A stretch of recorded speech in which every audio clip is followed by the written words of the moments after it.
Well, greetings and welcome. My name is Tim Keyes of GodSaveTheKing.org, and welcome to my radio show, God Save the King, on the Truth Be Told radio network every Friday night at 10 p.m. Eastern.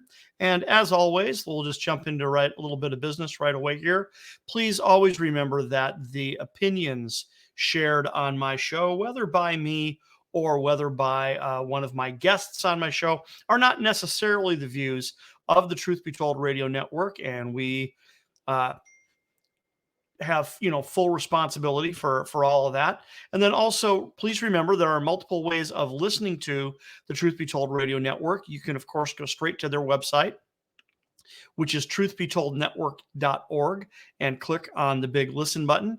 But you can also listen to TBTRN on your Android app. You can listen to it on MyTuner, on Wi-Fi radio, on TuneIn radio, and of course on Alexa, Echo, Google, and Apple home devices, as well as you can call in on your phone. You can dial in 641-741-2866 or 717-567-4977 and listen to all of the shows on the Truth Be Told radio network in those ways.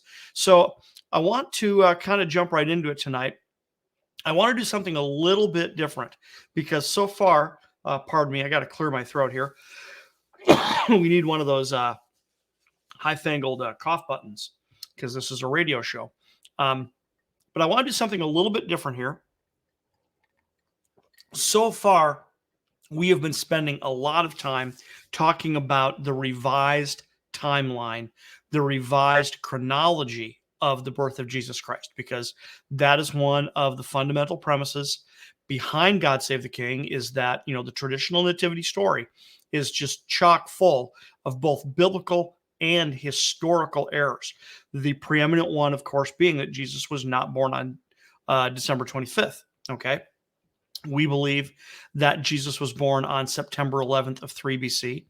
And as we have explained in other episodes, when we start to knock down these misconceptions, every time you expose a misconception and then correct that misconception, it tends to reveal another misconception.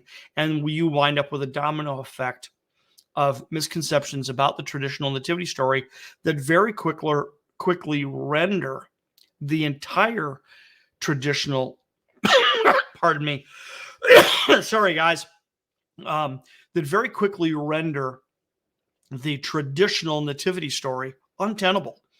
And, for a long time, even during my initial research into this project, which has been going on for 35 years, in my initial research, I didn't really think the story changed all that much. Okay.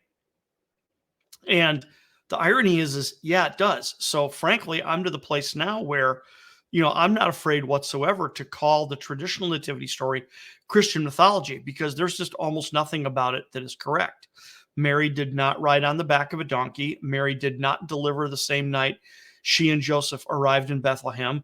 They were not rejected from the local motel. The Magi were not there the night she gave birth.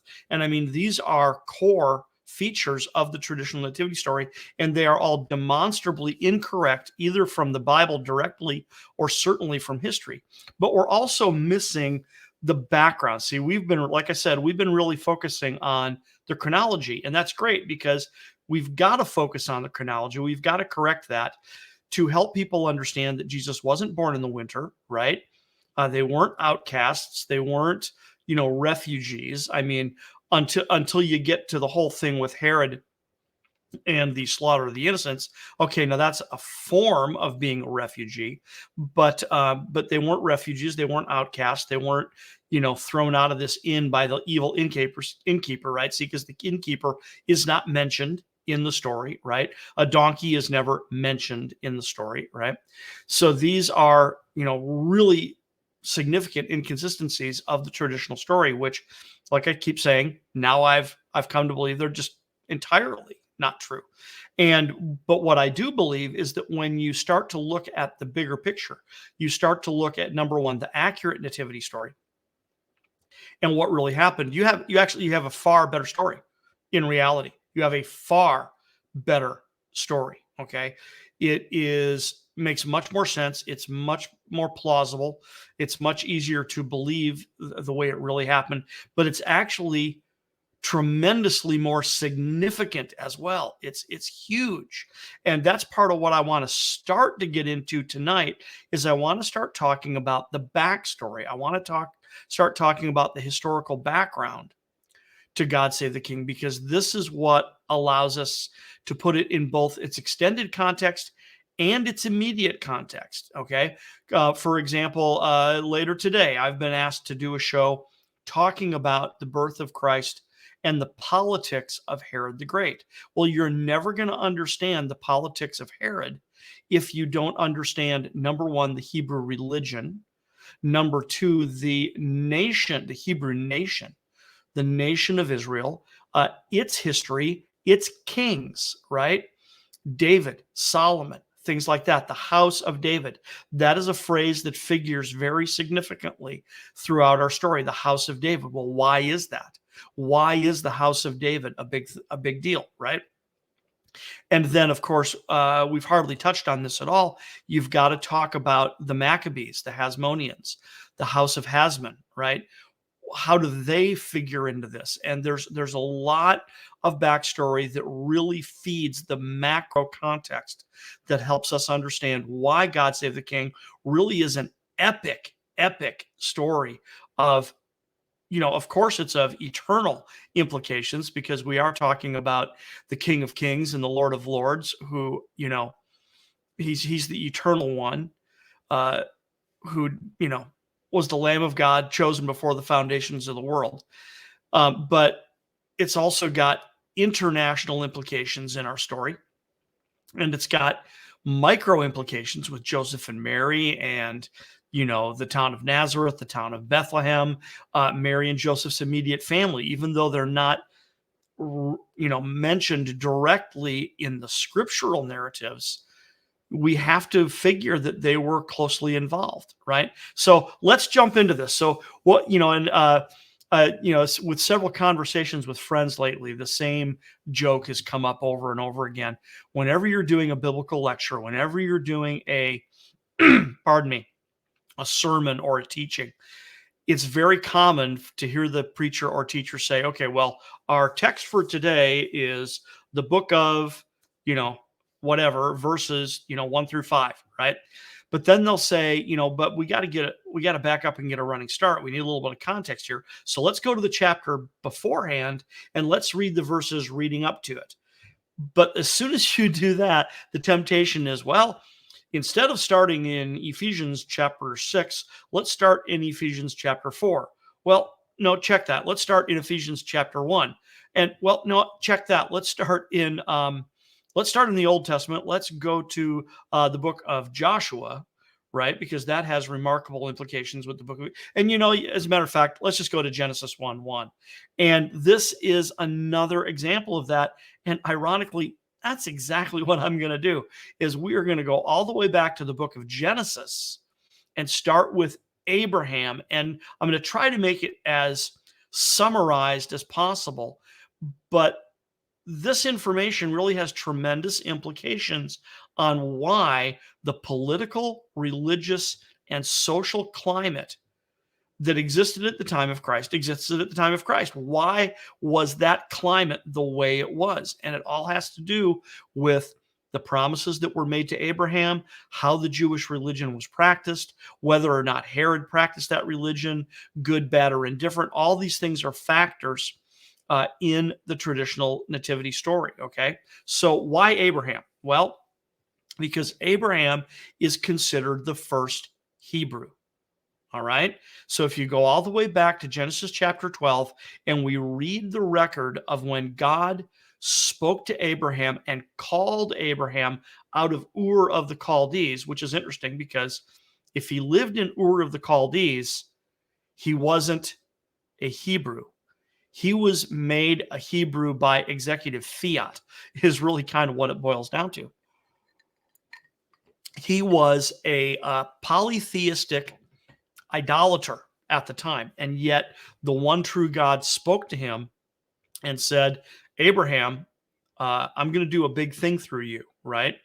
And God made some tremendous promises to Abraham, but those promises can really be boiled down into three primary categories. Now, multiple facets within each category, but three primary categories. So, category number one is that God promised Abraham descendants. Okay. He said, of you, I will make a great nation, right?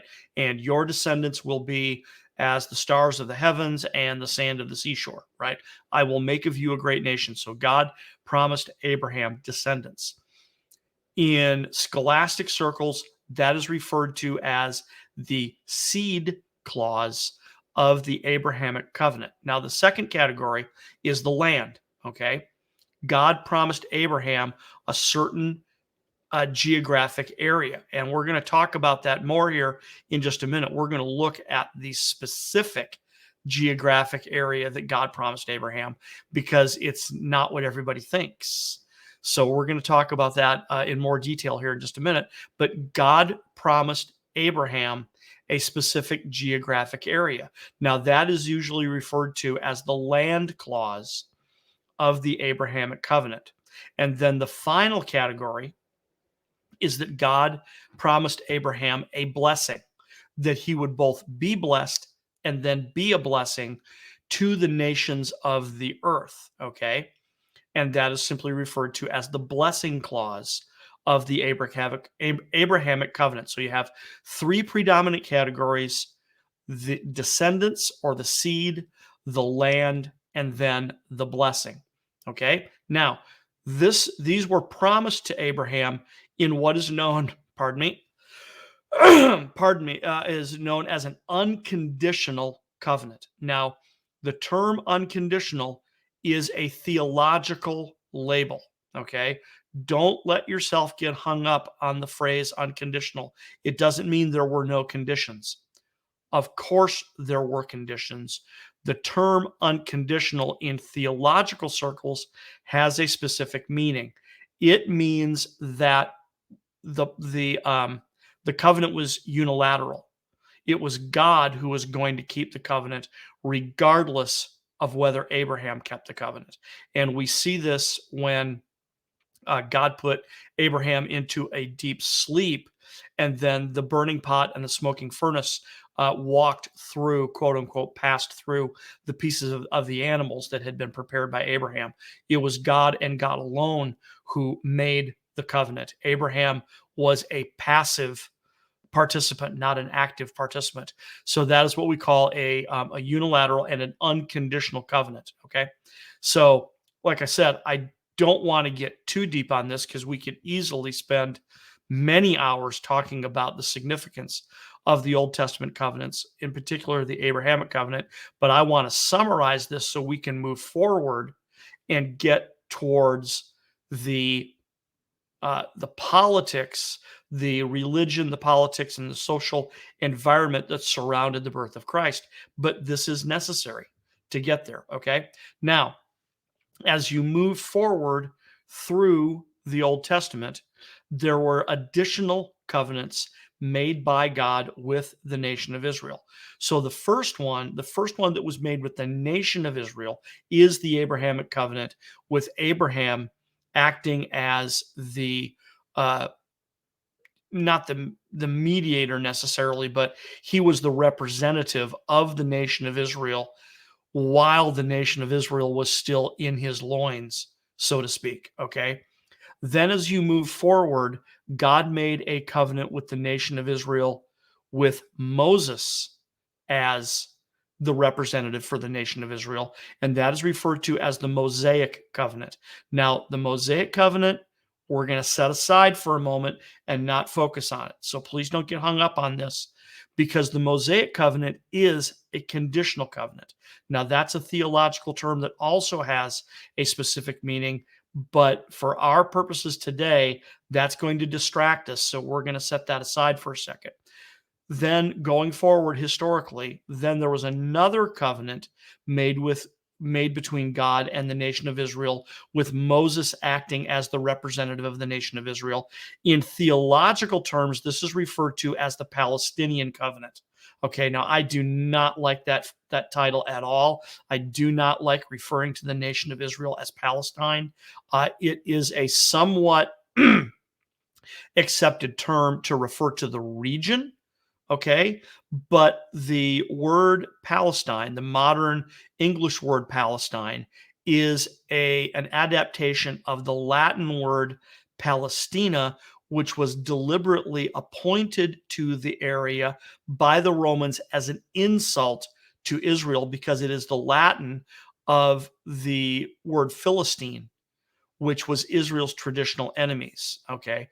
And the Romans did that deliberately. They deliberately named the area Palestina as an insult to the Jews and an insult to Israel. So I do not like calling the Palestinian covenant the Palestinian covenant. I simply prefer to call it the covenant with the land, okay? Because the Palestinian covenant, or the land covenant, is an expansion of the land clause of the Abrahamic covenant.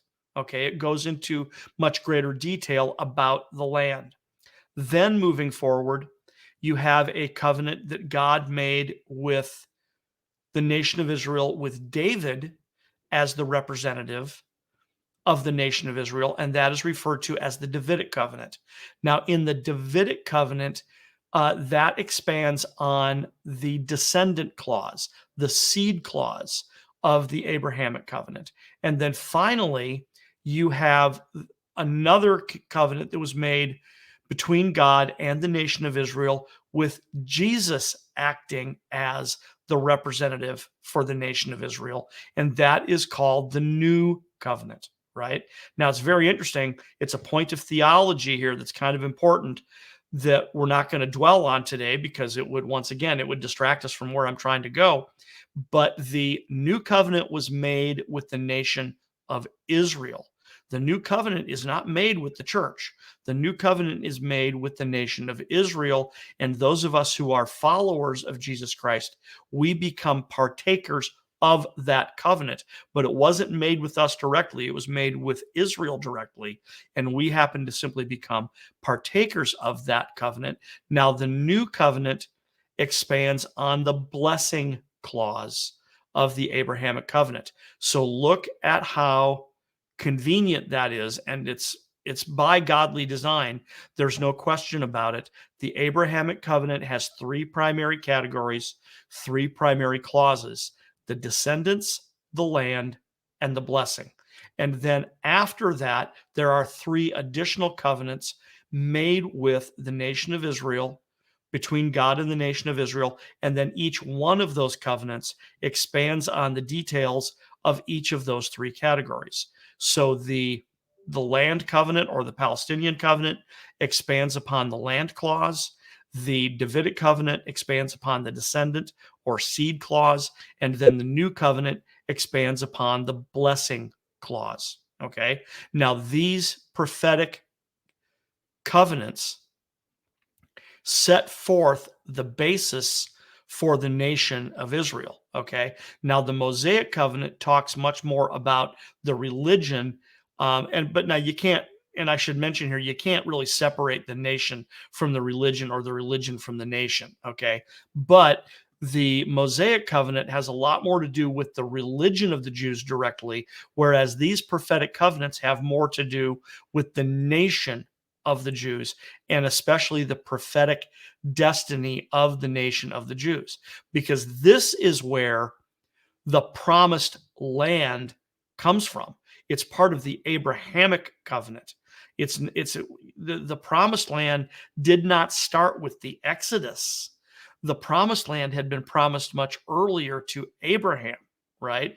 The Exodus just happens to play a huge role. But the phrase promised land goes back to Abraham, right? Okay. So the ultimate fulfillment of this covenant is when all three components happen at the same time.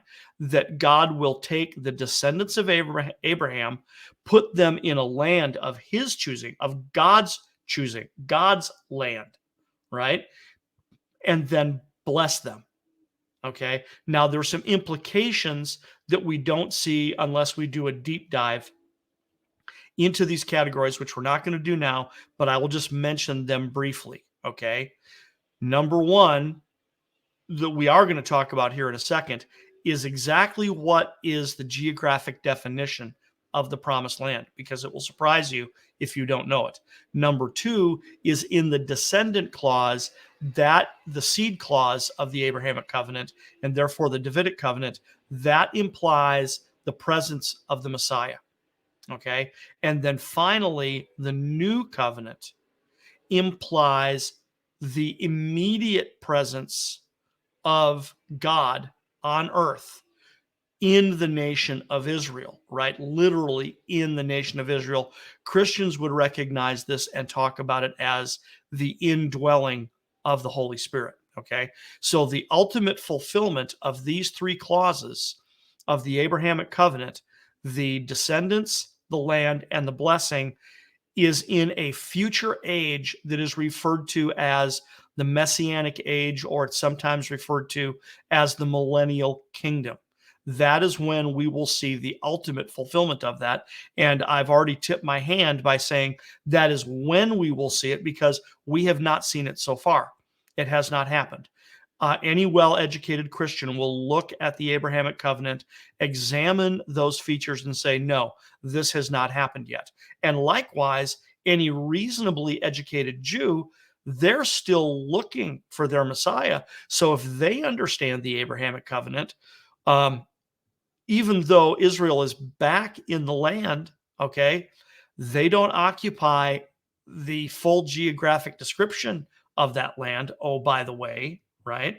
And their Messiah has not come, and they certainly have not experienced the blessing that God promises in the new covenant, right? So the ultimate fulfillment of the Abrahamic covenant for the Jews has not occurred. Now, here's another little fun little side note. What does that mean concerning Abraham? Because these promises were made to Abraham directly. And the entire nation of Israel, from Abraham forward, were told that they were going to be the beneficiaries of the Abrahamic covenant. Well, that simply means that God is going to have to raise Abraham from the dead and fulfill this covenant to Abraham and to any other Jew who is a recipient of this covenant in order to fulfill his word. Okay.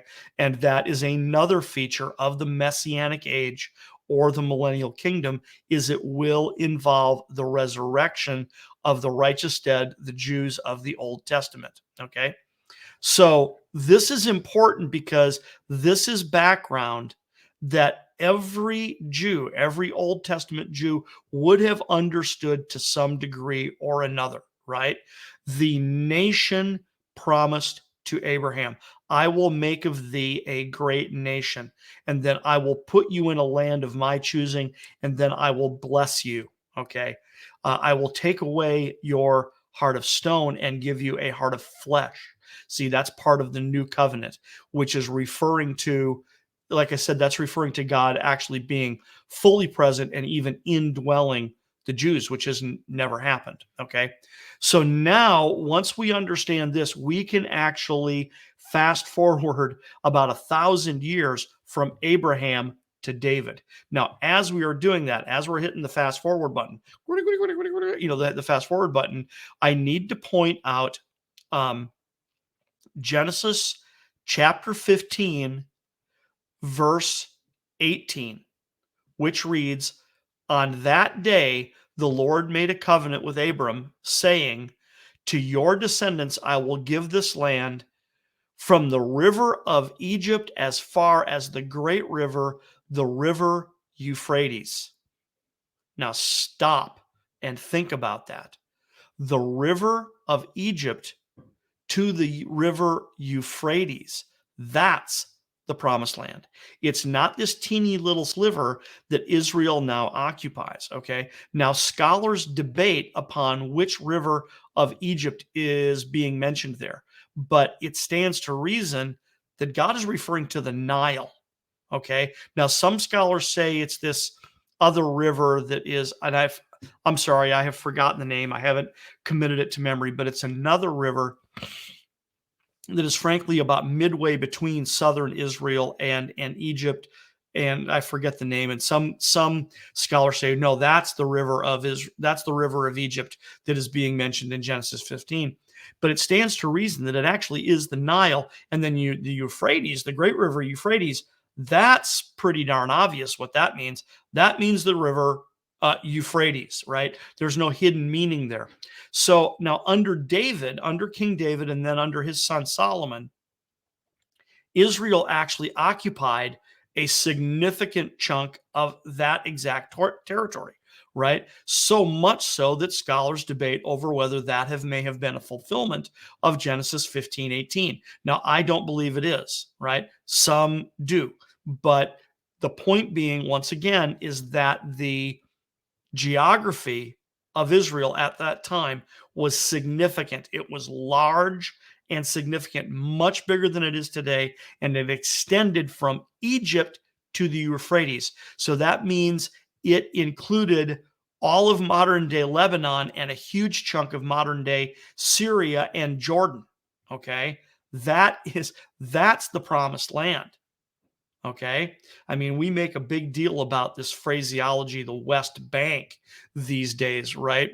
And we're talking about the West Bank of the Jordan River when we frankly should be talking about the West Bank of the Euphrates River, because that is the area that God promised to Israel. Now, so once again, real quick, David and Solomon occupied a large portion of that territory. So under David and Solomon, there was the possibility that everybody can, that was the glory days of the nation of Israel. The Jews would have looked around at that and said, ooh, is this what Abraham promised? We've become a great nation. We are in the land he promised us. And we're blessed, but maybe we're not blessed exactly like God implied. But the point being is that was as close as Israel had ever come. So you just got to kind of plug that into your thinking for a second, because that would have been, for lack of a better word, in the DNA of every believing Jew going forward, is that this is the glory of God revealed. This is the glory of the nation of Israel. This is the Abrahamic covenant being fulfilled. Or so we think. Maybe yes, no, not quite, right? But you see, then after Solomon's son made a royal blunder, pun intended, made a royal blunder, and then the nation became divided into the northern nation of Israel. And I'm abbreviating here deliberately to try to keep this short. The northern nation of Israel and 10 tribes, and then the southern nation of Judah, or kingdom of Judah, with 2 tribes. Okay. So the nation became divided. Now that's interesting because, oh my word, what just happened to the promise? The promise just got its legs cut out from underneath it, right? The kingdom is not united anymore. The kingdom is divided, right? And then, and not so long after, right now, the northern kingdom had just had a run of bad kings. They pretty much never had a good king in the northern kingdom. The southern kingdom went back and forth. Good king, bad king, good king, bad king, went back and forth. So the northern kingdom went into captivity first. They were conquered by the Assyrians, right? So now the northern kingdom ceases to exist. Then the southern kingdom goes into captivity. They are conquered by the empire of Babylon. So then the southern kingdom ceases to exist. So once again, what does that do to God's promise? It appears to blow it out of the water. It can't be active. And yet, once again, see, and this is important. This is exactly why we're doing the session that I'm doing today. And that is, but simmering under the surface is God's prophetic promise to Abraham. I will make of you a great nation. I will put you in the land, and I will bless you. Okay. And maybe that was David, maybe it wasn't, but now, 2, 3, 400 years after David, it's clearly not the case anymore, right? And both the Assyrian captivity for the northern kingdom and the Babylonian captivity for the southern kingdom meant that significant quantities of the populace of the promised land were now removed and foreigners were transported in. Okay. So this is no longer a unified, homogeneous Jewish state. Okay. And even by the time we get to the birth of Christ, it's still no longer a unified, homogeneous state. And that's the point. Okay. Because that is the political, the religious, and the social atmosphere and environment of the birth of Christ is this undertone. When, oh God, when are you going to fulfill your promise to Abraham? When are you going to bring the Messiah?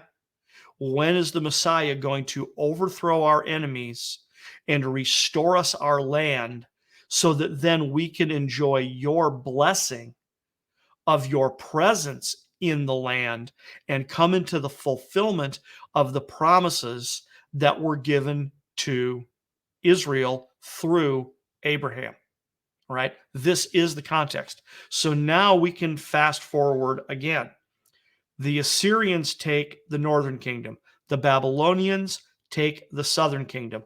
The Babylonians inherit much of what the Assyrians conquered, right? Then the Persians conquer the Babylonians. Then the Greeks conquer the Persians. And then when Alexander dies, he divides his empire amongst initially 5 of his strongest generals, but the 5 became 4 pretty quickly. He divides the empire among his 4 strongest generals who administrate that empire. Now, the general who inherited the Levant, okay, that's the better term than Palestine, the Levant and the Middle East, and frankly, all the way to Central Asia, that was the general Seleucus, right? And he was the progenitor of the Seleucid dynasty, and he inherited the biggest chunk of land.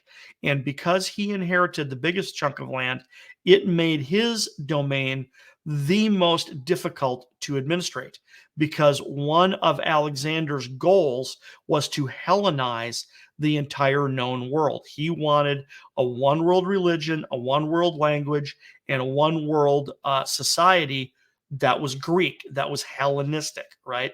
And his generals continued that, right? So they tried to make that entire region, quote unquote, Greek, which is really interesting because you can see it even to this day in the names of people and places, ironically, throughout the Middle East that are not ethnically Greek. Okay. One of the things Alexander did, that he did all over the place, was he named cities after himself. So we know, for of course, that Alexandria, Egypt, is named after Alexander. But his domain extended as far as the Indus River in India, and that means he controlled a big chunk of modern day Afghanistan. Well, the city of Kandahar, that is a derivation of Alexander. It was Alexandria in Central Asia, okay, is the Afghan city of Kandahar to this day. Okay, so my point being is you can see the Greek influence all through the Middle East and Central Asia in certain Greek names. Now that's going to be relevant in a minute here, because we're going to start talking about some people that are not Greek, they're not ethnically Greek, but they've got Greek names, right? And here's another example: the Greek general that controlled Egypt, okay, his name was Ptolemy. Well, Ptolemy is a Greek, okay? I think he was Macedonian, as a matter of fact, a Macedonian Greek, and his descendants controlled Egypt from, roughly 300 BC right up until the death of the final Ptolemy, which I'm sorry, I haven't committed it to memory. When exactly did Antony and Cleopatra die?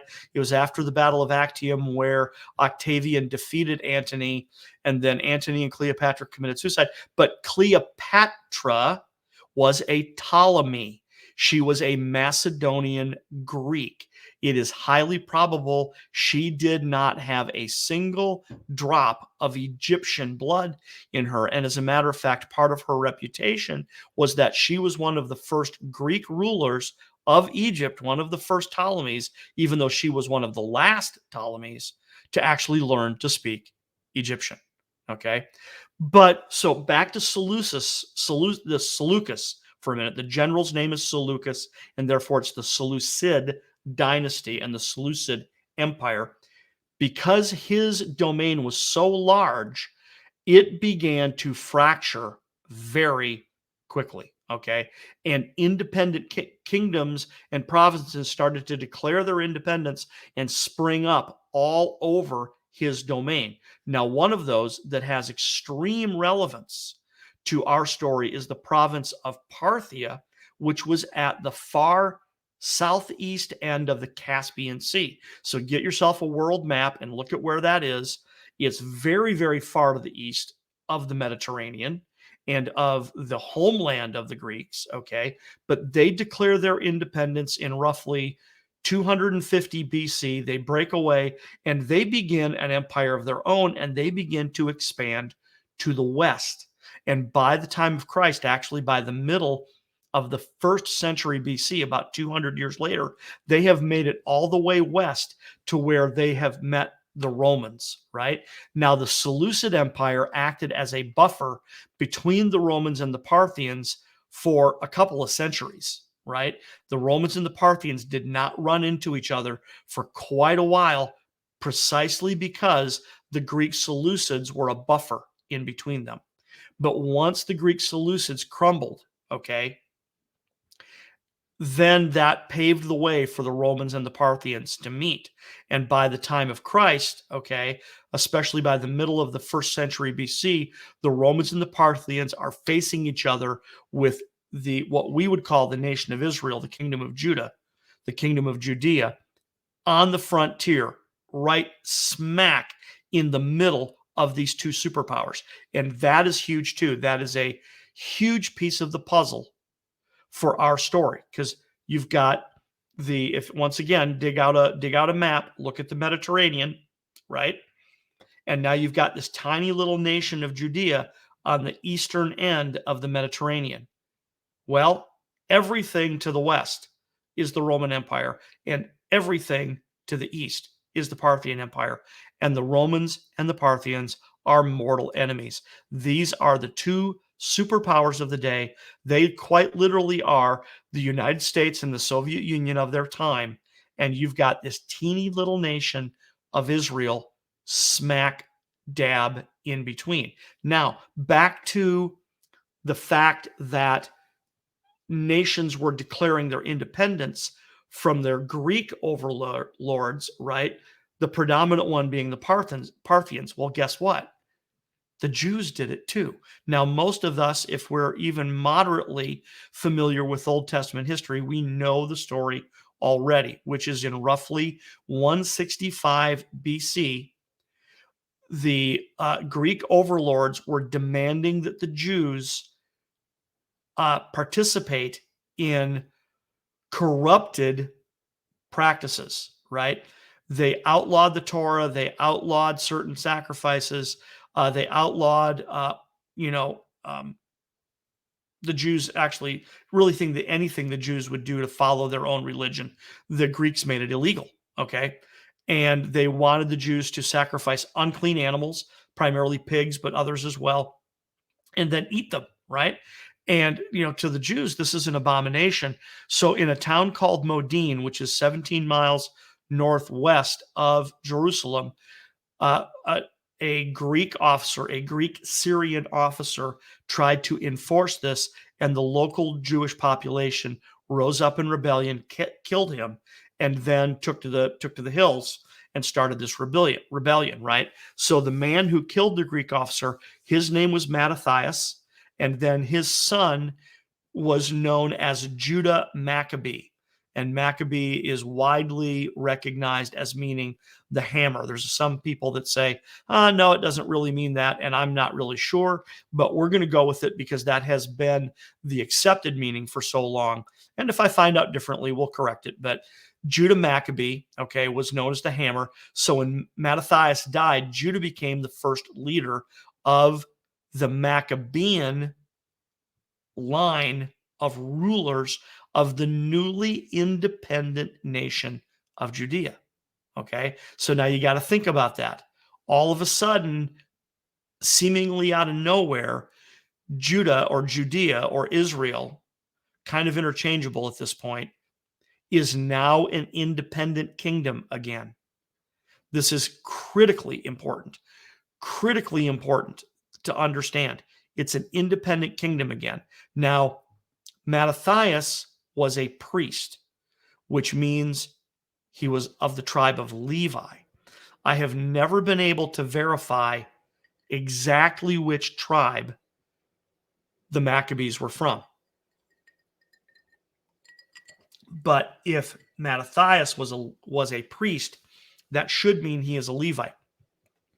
Now, any of you out there listening, if you know the answer, please contact me, okay? contact.godsavethking@gmail.com.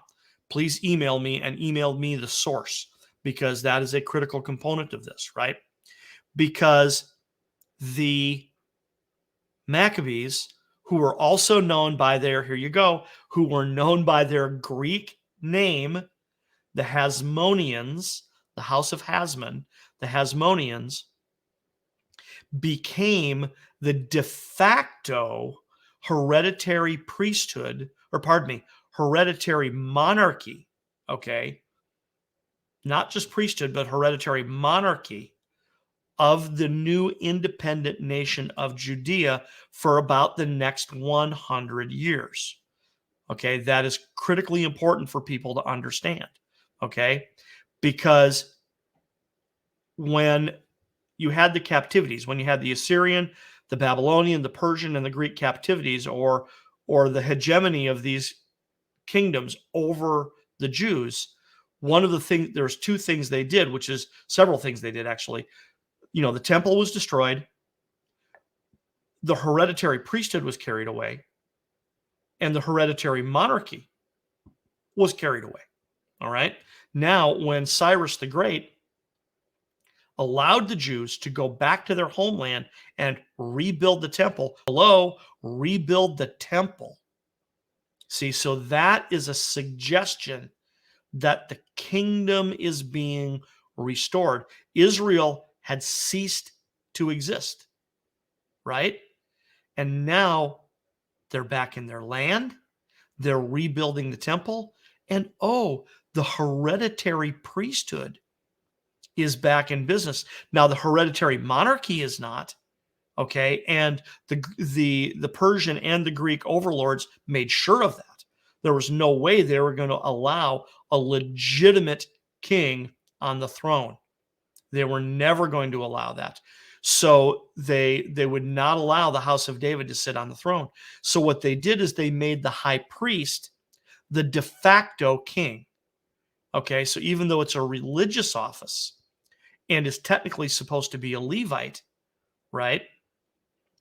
Nonetheless, the high priest, once the Persians allowed the Jews to go home, the high priest kind of became the de facto king. So now when you fast forward a couple more 100 years and you have the Maccabean rebellion, the Maccabean revolt, and the house of Hasmon, the Hasmoneans, assuming the leadership of the kingdom of Judah, the kingdom of Judea, right? Even though they are most likely Levites and not from the tribe of Judah, they are assuming the role of a hereditary monarchy. All right? A hereditary monarchy. Okay. Now, I don't have all of the Hasmoneans committed to memory. I should. It's not very many. it wouldn't be that tough to commit them to memory. But you had, Mattathias was the first. He was the one who killed the Assyrian Greek officer in Modin. Then his eldest son, Judah Maccabee, becomes the leader. And then I think Jonathan was next. I think another one of Matthias's sons, and then Simon, who is another one of Jonathan's sons. And then I'm sorry, I don't have it memorized. You can look it up easy enough. But then there was John Hyrcanus, and then there was Aristobulus, and then there was Alexander Jannaeus. Okay, when Alexander Jannaeus died, Alexander Jannaeus had two sons. Now here you go, because this is where it starts to get confusing. So I will try to keep it as clear as possible. You had a Hasmonean ruler named John Hyrcanus. And then you had another Hasmonean ruler named Aristobulus. Now take note, those are Greek names, right? Those are Greek names, right? Then you have Alexander Jannaeus, and then when Alexander Jannaeus dies, he has a son named Hyrcanus and a son named Aristobulus. So that's Hyrcanus the second and Aristobulus the second, right? But when he dies, neither of them are old enough to take the throne. So his wife, Alexandra Salome, or it's Salome Alexandra, I forget the convention, she becomes the queen of Israel, right? And this is like in 76 BC, I believe, 76, 75 BC. Alexandra Salome becomes the queen of Israel, okay? Because her sons are not old enough to rule yet. Nonetheless, she declares Hyrcanus II, by the way, Hyrcanus II to be the high priest and her declared heir. So when Hyrcanus becomes old enough, he will become king, okay? Now, the irony here is that Aristobulus is probably the better qualified as far as his temperament and his abilities and things like that to be king. And mix that with a little ambition, and you've got a problem. Because now Aristobulus and Hyrcanus are going to fight for the throne. And just waiting over here on the edge of things is the Romans, right? Because the Romans are starting to push into the Levant and starting to make their presence known. So when the and I would have to literally dig up my notes because the fine-tuned details here, I forget exactly who did what exactly when, but that's not really important for the moment. What's important to know is that right when Hyrcanus is about ready to take power, Aristobulus overthrows him, okay? Then the Romans came into the picture and they reinstalled Hyrcanus. And Aristobulus was not very happy about this, so he wanted to find a way to retake the throne, but he needed some heavy-hitting allies to help him out, okay? Well, Hyrcanus II has now allied himself with Rome as a result, so Aristobulus II runs off and allies himself with, guess who? The Parthians, okay? Now, a court of, and here's where it gets critical, and we're all seeing this is why this is so important. I'm really glad we took the time even to paint this very abbreviated picture of what's going on here. Very abbreviated picture. But I'm glad we took all this time because now you have the building blocks of the environment for God Save the King, right? And we're still in like between 50 and 60 BC here, right? We're still 50 years out from the birth of Christ. But Hyrcanus, just quick review, Salome Alexandra appoints Hyrcanus to be high priest. When he comes of age, he's going to be king, right? His little brother overthrows him. Then the Romans step in. They put Hyrcanus back on the throne, right?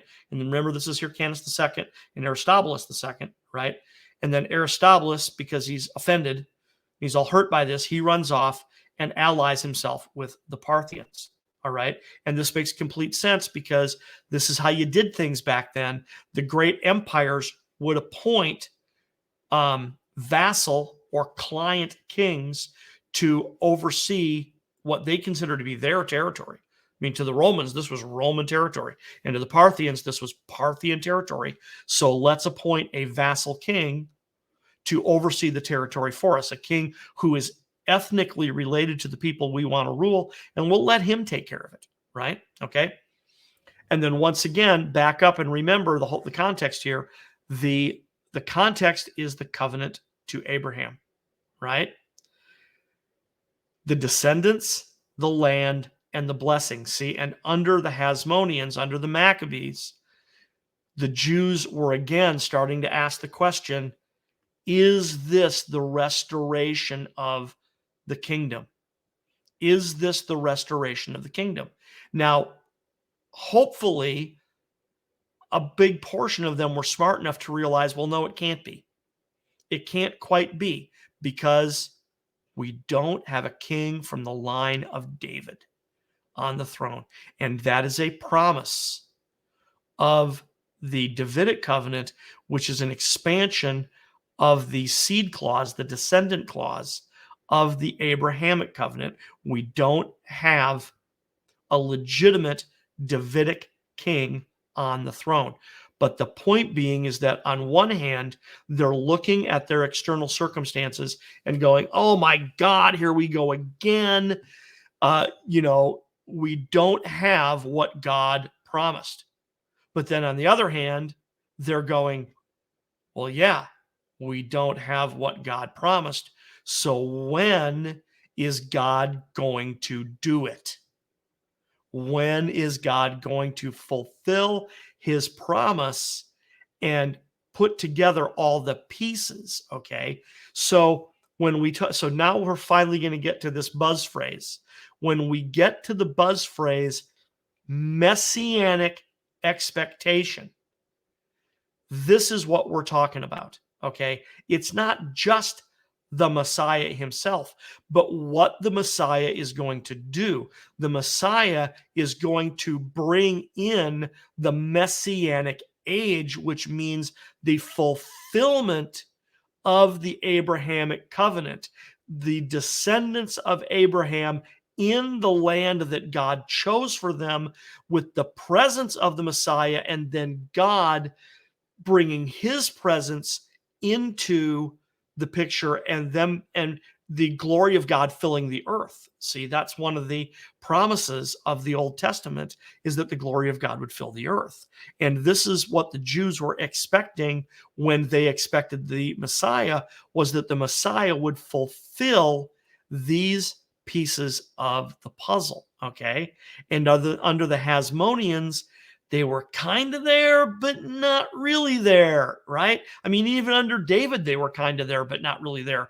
So now, under the Hasmoneans, you have to imagine that it carried a taste of, but this is great, but it can't be quite right.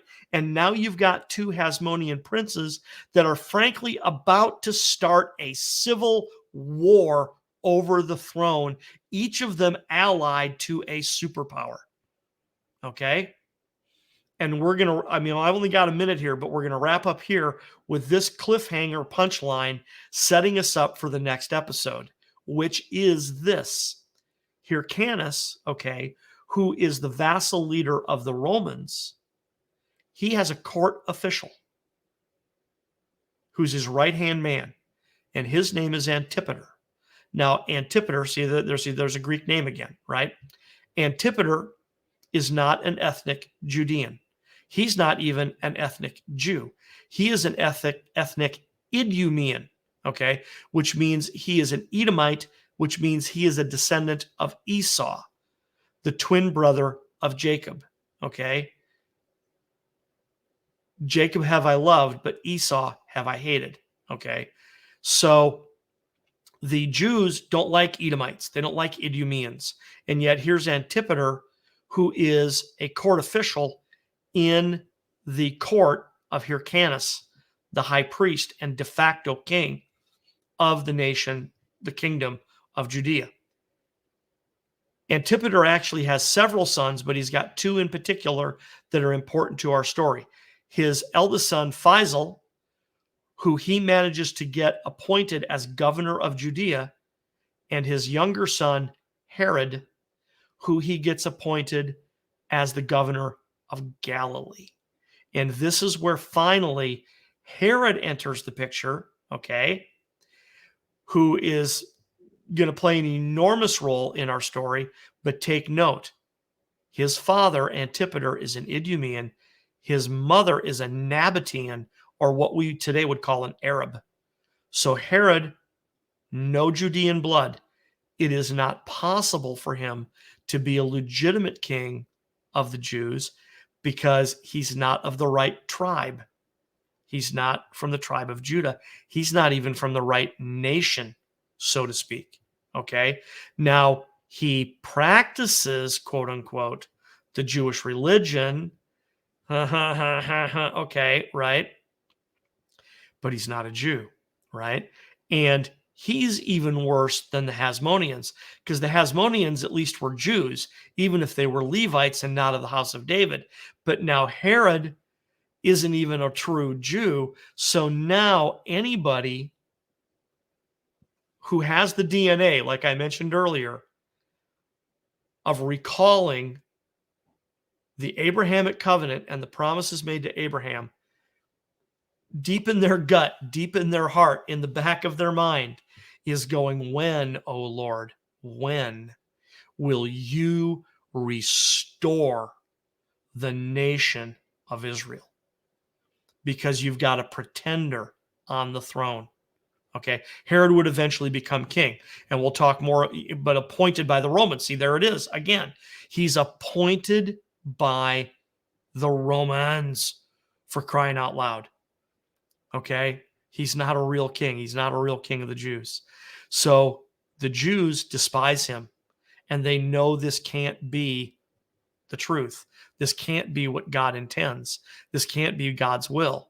So when, O Lord, when are you going to restore the nation of Israel?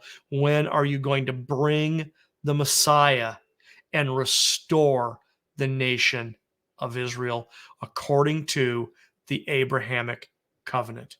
So we're going to wrap up there. That's all the time we've got today. Again, my name is Tim Keyes with GodSaveTheKing.org. Thank you for, pardon me, God darn it, terrible timing there.